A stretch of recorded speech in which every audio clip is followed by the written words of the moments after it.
Hello guys, welcome back on my YouTube channel. और आज अपन वापस से उसी टॉपिक को आगे बढ़ा रहे हैं जो एनसीईआरटी बायोलॉजी अपन ने जो स्टार्ट कर रखी है, जिसमें खास तौर से जो पादपों में लैंगिक जनन कह सकते हैं या फिर प्लांट्स में सेक्सुअल रिप्रोडक्शन कह सकते हैं, वो अपन स्टार्ट कर रखा था। तो उसी के रिगार्डिंग आज का अपना टॉपिक है। जहाँ तक अपन ने स्टार्ट किया था, शायद माइक्रोस्पोरोजेनेसिस जो प्रोसेस है माइक्रोस्पोरेंजियम के अंदर कंप्लीट हुआ था। ये सभी अपन ने इसके टाइप्स है वो सभी चीज़ें अपन देख चुके हैं। आगे अपन देखते हैं कि आगे की प्रोसेस में क्या होता है। जैसे अपन एक चीज़ अपन देखेंगे, माइक्रोस्पोरोजेनेसिस है वो कंप्लीट हो चुका है। यहाँ से थोड़ा आगे चलते हैं। अभी देखो, कई बार ये टर्म आता है। जैसे एक तो आता है स्मॉलेस्ट,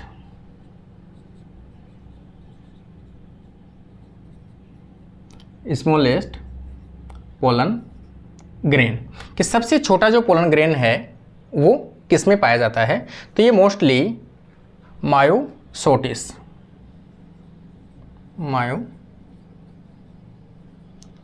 के अंदर देखने को मिलता है। स्मॉलेस्ट पोलन ग्रेन जो पाया जाता है लगभग 10 माइक्रोन के आसपास होता है। इतना हालांकि पूछा नहीं जाता, लेकिन एग्जाम्पल जो है वो इसका पूछा जा सकता है। और लार्जेस्ट अगर पोलन देखेंगे अपन, लार्जेस्ट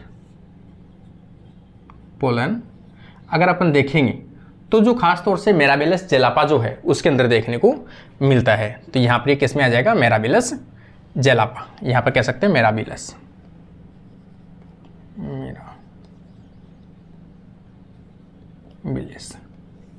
ठीक है। और मिराबिलिस जो एग्जाम्पल है ये किसका है, निक्टेजिनेसी। फैमिली कौन सी है इसकी, निक्टेजिनेसी।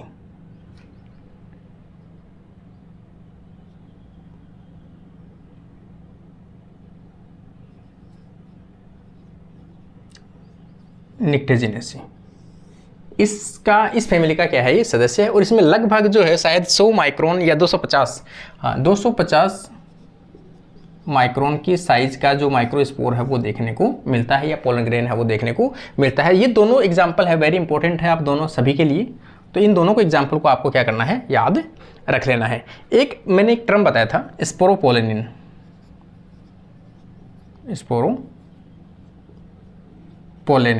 स्पोरोपोलेनिन का डिपोजिशन जो है वो कहाँ पे पाया जाता है, तो अपन कह सकते हैं यहाँ पर ये जो टर्म है एक्जाइन। कहाँ पे पाया जाता है, एक्जाइन पे पाया जाता है। एक आता है कि ये जो वाल है अंदर वाली, इसे अपन क्या कहते हैं, इंटाइन कहते हैं। इंटाइन किसकी बनी होती है खास तौर से, तो ये सेल्यूलोज की बनी होती है। किसकी बनी होती है, सेल्यूलोज की बनी होती है। जबकि एक्जाइन जो है वो किसकी बनी होती है, तो आप कहोगे स्पोरोपोलेनिन की बनी होती है। एक कंडीशन अपन कह सकते हैं कि जो दोनों टर्म है एक्जाइन और इंटाइन, दोनों टर्म किसने दिया था, तो फ्रिश ने दिया था। ये दोनों टर्म फ्रिश ने दिया था। फ्रिश ने दिया था, या फिर आप ऐसे भी लिख सकते हो FRITSCHE, फ्रिश ने दिया था। और कब दिया था ये, तो ये 1837 के अंदर टर्म दिए थे। इन्होंने क्या बताया था कि कोई भी जो पोलन ग्रेन होता है या जो परागकण है, परागकण के ऊपर की जो लेयर होती है, बाहर वाली एक्जाइन होती है, अंदर वाली इंटाइन होती है। बाहर वाली जो होती है वो रफ होती है और उसमें पदार्थ जो है स्पोरोपोलेनिन का डिपोजिशन पाया जाता है। अंदर वाली जो इंटाइन होती है वो सेलुलोज बनाती है, सेलुलोज की बनी होती है। एक्जाइन जो टर्म है वहाँ पे 3 जो है, मतलब ये कह सकते हैं अपन, जैसे इसके चारों तरफ जगह क्या पाए जाते हैं, यहाँ पे अपन कह सकते हैं, जैसे यहाँ पे आप डायग्राम देखोगे, ये स्ट्रक्चर है, ये एक्जाइन पाई जाती है कुछ इस प्रकार से, रफ स्ट्रक्चर होती है। इनमें से 3 जगह ऐसे होते हैं जहाँ पर एक्जाइन है वो एब्सेंट होते हैं। ये वाली 3 जगह, ये वाली जो एक्जाइन है यहाँ पे क्या होता है, एब्सेंट होता है। और एक्जाइन जहाँ पे एब्सेंट होता है उस स्ट्रक्चर को अपन क्या बोलते हैं, जर्म पोर बोलते हैं, ठीक है ना। ये स्ट्रक्चर है। तो ये जो है ये क्या है, जर्म पोर। कितने जर्म पोर हैं एक्जाइन में, तो मोस्टली 3 जर्म पोर पाए जाते हैं, खास तौर से डाइकोट में पाए जाते हैं, ये डाइकोट के अंदर। और मोनोकोट्स में अगर अपन देखेंगे तो केवल एक पाया जाता है, 1 जर्म पोर, किसमें? मोनोकोट में। अब अपन देखेंगे कि ये जो जर्म पोर है इनका फंक्शन क्या है। तो जर्म पोर जो होते हैं, यहाँ से जैसे जर्मिनेशन होगा इसका, ये किसी स्टिग्मा के ऊपर जाके गिरेगा और इसका अंकुरण होगा। अंकुरण होने से जो अंदर वाली इंटाइन जो है ना, यहाँ से क्या निकलेगा, फिर इसके पोलन ट्यूब निकलेगी। इसका मतलब जर्म पोर जो है वो किसके लिए रेस्पॉन्सिबल हैं? पोलन ट्यूब बनाने के लिए एक जगह प्रोवाइड करने वाला स्थान होता है, एक पतला थिन लेयर होता है। तो ये इसे अपन कह सकते हैं यहाँ पर जर्म लेयर। पोलन किट के बारे में अपन डिस्कस कर ही चुके हैं। आगे अपन देखेंगे यहाँ पे कैलोज का रोल मैं आपको बता चुका हूँ। कैलोज का जो रोल है वो आपको याद रखना है कि कैलोज जो है वो कहाँ पाया जाता है। तो कैलोज पाया जाता है कि जब कोई भी पोलन ग्रेन्स हैं आपस में सेपरेट नहीं होते हैं तो उनके बीच में जो डिपोजिशन होता है वो किसका होता है? कैलोज का होता है। एक होता है माइक्रोगेमेटोजेनेसिस टर्म, माइक्रोगेमेटोजेनेसिस, या फिर इसे आप कह सकते हो मेल गेमेटोफाइट। मेल गेमेटोफाइट, देखो दोनों टर्म है। कई बार एग्जाम में आरपीएससी में खास तौर से फर्स्ट ग्रेड हो चाहे कोई भी एग्जाम हो, ये टर्म हमेशा पूछा जाता है कि मेल गेमेटोफाइट के रूप में किसे कहा जाता है। तो मेल गेमेटोफाइट हमेशा याद रखना, very very important. Pollen grain,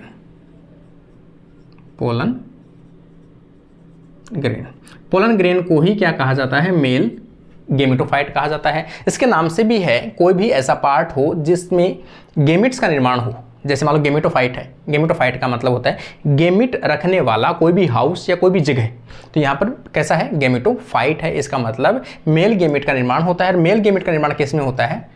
pollen grain में होता है। इसी को अगर अपन दूसरे प्रोसेस के रूप में देखें कि ऐसी प्रोसेस जिसके अंदर मेल गेमिट का निर्माण होता हो या मेल न्यूक्लियाई का निर्माण होता हो, उस प्रोसेस को क्या कहते हैं?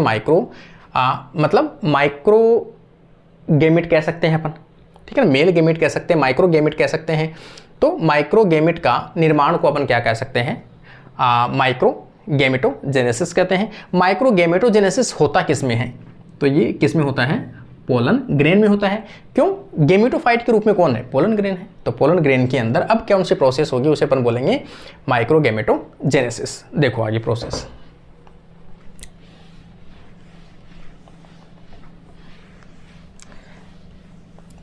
ये थोड़ा सा अभी चलते हैं अपन। सबसे पहले तो यहां अपन देखते हैं ये क्या है? पोलन ग्रेन है। पोलन ग्रेन का वैसे तो अपन बात कर चुके हैं। पोलन ग्रेन है कई जगह न्यूट्रिशन जो सप्लीमेंट है उसके लिए भी यूज में आता है, न्यूट्रिएंट सप्लीमेंट्स के रूप में। पोलन प्रोडक्ट शायद मैंने लास्ट में बता दिया होगा, पोलन प्रोडक्ट्स, कि पोलन ग्रेन से बने जो प्रोडक्ट हैं उन्हें क्या बोलते हैं? पोलन प्रोडक्ट बोलते हैं। जैसे अपन एक देखेंगे पोलन टैबलेट, पोलन टैबलेट, जो खास तौर से जो वेस्टर्न कंट्रीज है, बाहर की जो भी कंट्रीज है, उनके अंदर इस प्रकार की टैबलेट्स बनाई जाती है। और कई जगह तो जो सिरप है, सिरप वो भी मिलती है। किस लिए मिलती है? न्यूट्रिएंट सप्लीमेंट्स के लिए, कि इनमें अधिक न्यूट्रिएंट्स पाए जाते हैं। न्यूट्रिएंट सप्लीमेंट,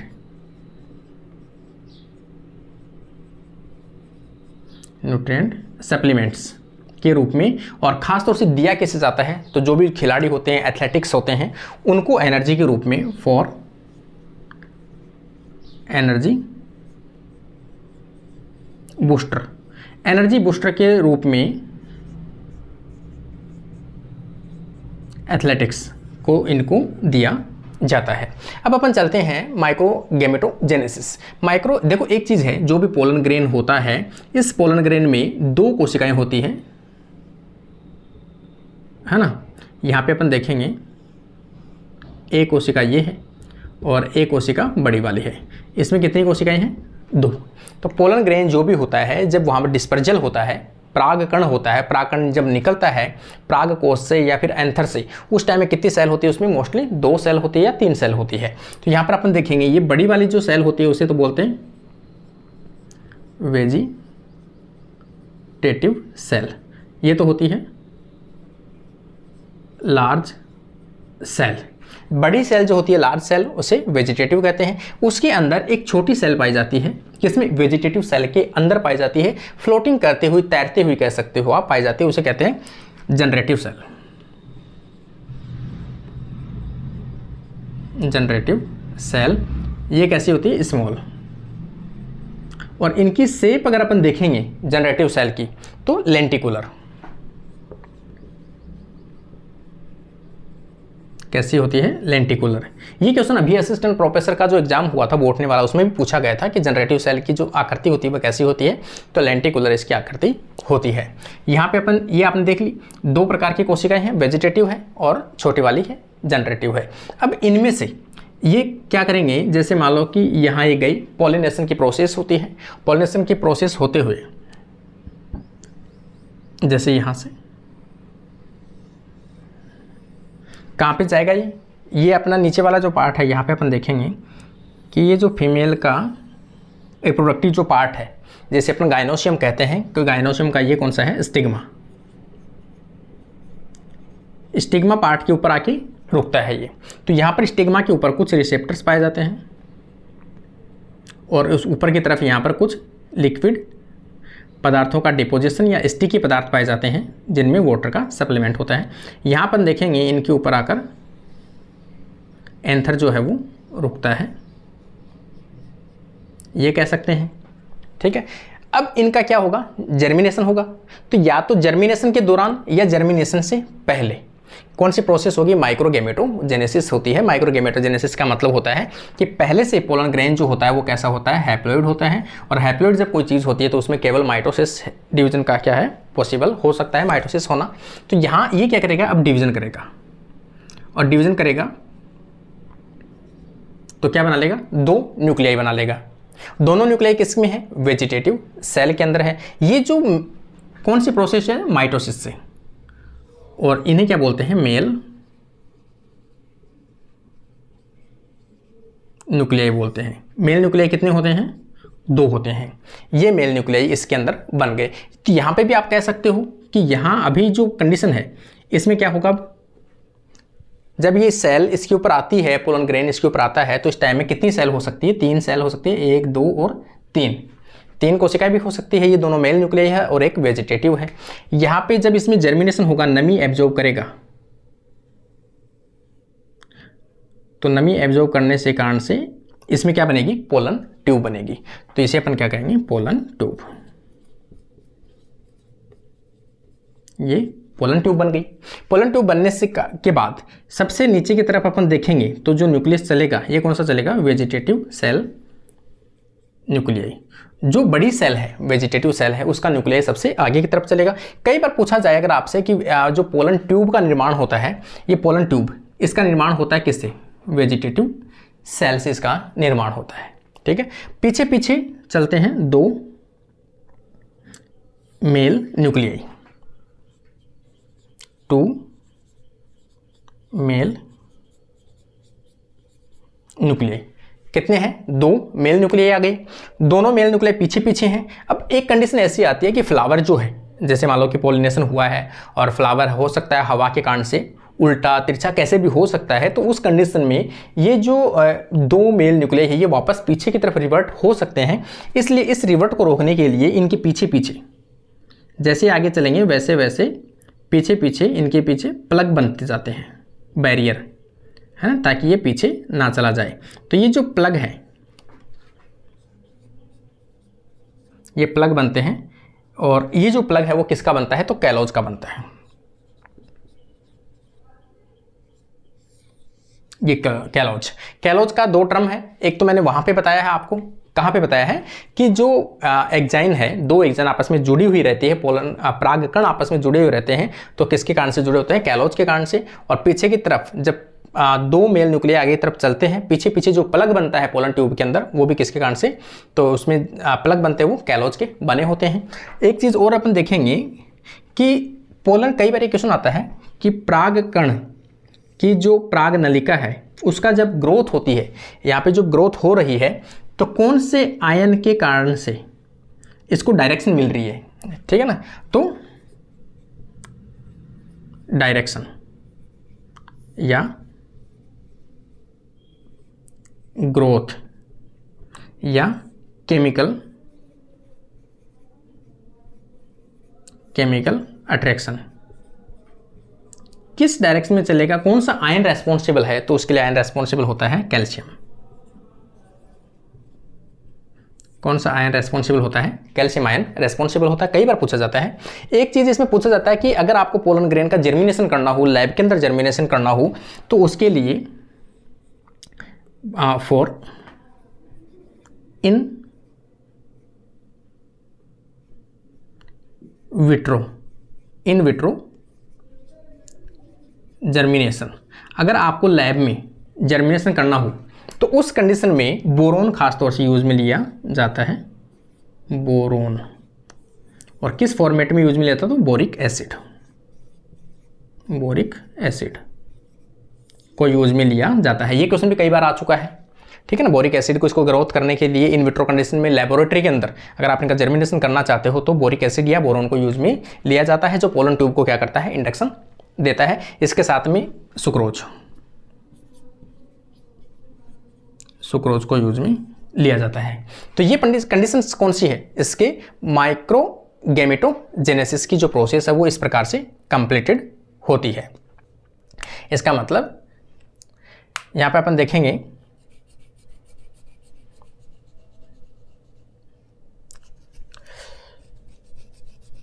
सबसे पहले तो अपन ये भी देख सकते हैं, जैसे मान लो कि जो मेल न्यूक्लियाई है उसमें कितने माइटोसिस डिवीजन होते हैं। जैसे सबसे पहले ये कोई एक क्या रहा है? पोलन ग्रेन रहे हैं। एक पोलन ग्रेन में एक न्यूक्लियाई है, ठीक है? इसमें पहले कौन सा डिवीजन हुआ होगा? माइटोसिस। कौन सा? माइटोसिस पहला हुआ होगा। अब इससे दो सेल बनी, एक बड़ी कोशिका एक छोटी कोशिका। अब इसमें वापस से माइटोसिस हुआ है जनरेटिव सेल में। तो कितने माइटोसिस हुए? दो माइटोसिस डिवीजन है यहां पर कंप्लीट होते हैं। और दो माइटोसिस डिवीजन से कितने न्यूक्लियाई बनते हैं? यहां पर 3 न्यूक्लियाई बनते हैं, एक वेजिटेटिव का और 2 जनरेटिव का। तो यहां पर माइटोसिस को भी याद रखना आपको, कितने माइटोसिस डिवीजन हुए यहां पर? 2 जो माइटोसिस डिवीजन है वो कंप्लीट होते हैं। एक टर्म कई बार पूछा जाता है एग्जाम में, शायद इस बार मैंने भी नोटिस किया था, एग्जाम में आया था शायद ये कई टर्म, थोड़ा सा फिर भी अपन देख लेते हैं। अपन यहाँ पे क्या कह रहे हैं बार बार में कि जो मेल गेमेटोफाइट है, देखो यहाँ पे मैंने एक टर्म लिखा है male gametophyte. Male gametophyte, male gametophyte अपन किसे कहते हैं? पोलन ग्रेन को कहते हैं।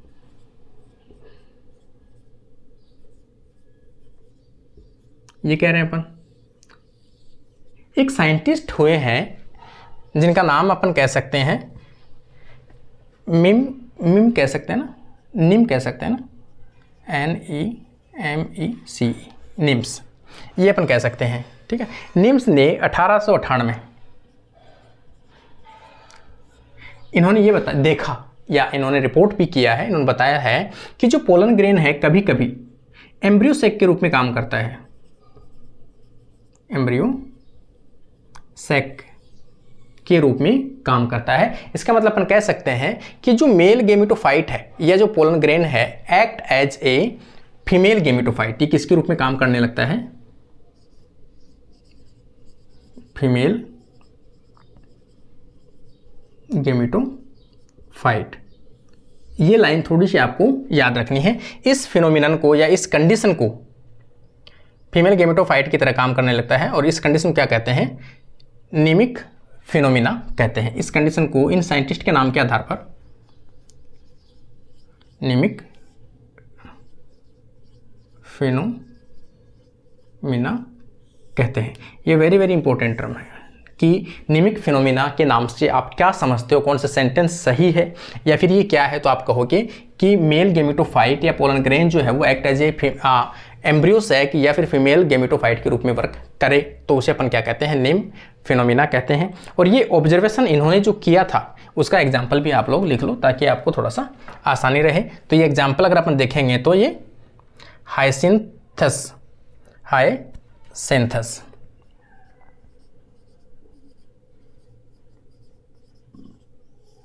हाइसिंथस जो एग्जाम्पल है इसमें देखा गया है जो फैमिली कौन सी है, लिलिएसी।